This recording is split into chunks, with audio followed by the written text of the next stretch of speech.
নমস্কাৰ, মই এজন ভাৰতীয় অসমীয়া তথা কাৰ্বি ভূমিপুত্ৰ হিচাপে নিজৰ কিছু ভাৱ প্ৰকাশ কৰিছো। আমি বৃহত্তৰ বেংগলীক আমি বেয়া নাপাওঁ। ভাৰত স্বাধীনতাৰ সংগ্ৰামত বেংগলীসকলৰ কি অৱদান আছিলে, সুভাষ চন্দ্ৰ বসুৰ কি ত্যাগ আছিলে, সেইটো আমি সকলোৱে আমি দেখিছো। আমি কোনো জাতিক বেয়া নাপাওঁ, কিন্তু সংবিধানে সুৰক্ষা দিয়া আমাৰ কাৰ্বি আংলং জিলাত বেংগলী সমাজক নেতৃত্ব দিয়াসকলে যি মন্তব্য কৰিলে সেয়া শুনি মনে মনে থাকিব নোৱাৰিলো। অহাবাৰ তুলিৰাম নহয় ইয়াত আৰু চিএম হ'ব নোৱাৰে, এইটো খাটাং আমি কৈ দিলো। তাৰ কাৰণে যি চেলেঞ্জ ল'ব লগা আছে আমি ল'বলৈ প্ৰস্তুত আছো। তেওঁলোকে বিচাৰিলেই কাৰ্বিনৰ শাসন সলনি কৰিব পাৰে। কি কথা কৈছে? এনেকৈ কোৱা মানে নিশ্চিতভাৱে সেই বেংগলী সমাজ পাকিস্তান অথবা বাংলাদেশৰ পৰা অহা বেংগলী সমাজ। যদিহে ভাৰতীয় হলহেঁতেন তেনেকুৱা কথা নকলেহেঁতেন। ভাৰতীয় সংবিধানে স্বায়ত্ব শাসন প্ৰদান কৰা অঞ্চলৰ ওপৰত এনেকুৱা মন্তব্য কৰাটো সম্পূৰ্ণ ভাৰতীয় সংবিধান বিৰোধী। আৰু যি ভাৰতীয় সংবিধানৰ বিৰোধিতা কৰিব পাৰে তেওঁলোক কেনেকৈ ভাৰতীয় হ'ব?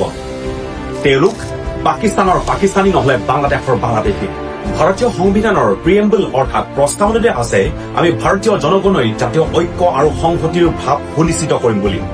আমাক ভাৰতীয় অৰ্থাৎ উই আৰ ইণ্ডিয়ান বুলি কোৱা সেই অধিকাৰটো দিছে, আৰু সেইখন সংবিধানে আমাক শিখ শিডিউল অৰ্থাৎ ষষ্ঠ অনুসূচীৰ সুৰক্ষাও প্ৰদান কৰা হৈছে। কিন্তু কাৰ্বি আংলঙত উৎপাত কৰা বেংগলীসকলৰ মগজুত সিমানখিনি বুজাৰ ক্ষমতা নাই, কাৰণ সিহঁত বাংলাদেশৰ বাংলাদেশী অথবা পাকিস্তানৰ পাকিস্তানী। ভাৰতীয় হোৱা হলে ভাৰতীয় গণতন্ত্ৰৰ সৰ্বোচ্চ আইন বিৰোধী কথা নকলেহেঁতেন, আৰু এইবোৰ কথা কৈ আমাৰ অস্তিত্ব নষ্ট কৰিব বিচাৰিছে, ঐক্য আৰু সংহতি ধ্বংস কৰিব বিচাৰিছে। ভাৰতীয় সংবিধান প্ৰস্তুত কৰোঁতেই ভীমৰাও আম্বেদকাৰৰ দৰে মহান ব্যক্তিৰ প্ৰচেষ্টাত প্ৰতিটো জাতিক সাংবিধানিক সুৰক্ষা দিয়াৰ বাবে আসন সংৰক্ষণৰ ব্যৱস্থা কৰিছিল, আৰু সেইখন সংবিধানেই আমাক স্বায়ত্ব শাসন দিছে। আপোনালোকৰ মন্তব্যই তেনে ব্যক্তিৰ অৱদানক অপমান কৰিছে, সংবিধানক অপমান কৰিছে। ভাৰতীয় হোৱা হলে আপোনালোকে নিজেই আমাৰ মাটি এৰি দিলেহেঁতেন, কাৰ্বি ভূমিৰ পৰা আঁতৰি গলেহেঁতেন। আৰু এটা কথা, ভাৰতত 9 কোটি বেংগলীৰ বাবে পশ্চিমবংগ ৰাজ্য আছে, 10 কোটি বিহাৰীৰ বাবে বিহাৰ ৰাজ্য আছে। আপোনালোকৰ মন থাকিলে তাত যাওক আৰু তাত আসন বা শাসনৰ কথা কৈ থাককৈ।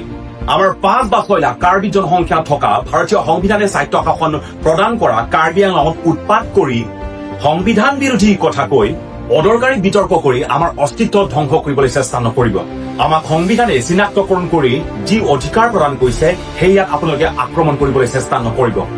আজি বেংগলীসকলৰ বংগৰ 20 জনতকৈ অধিক, তেনেকৈ বিহাৰীসকলৰো 20 জনতকৈ অধিক লোকসভাৰ সদস্য আছে, কিন্তু কাৰ্বিসকলৰ মাজৰ পৰা মাত্ৰ এজনেই MP অৰ্থাৎ লোকসভাৰ সদস্য আছে।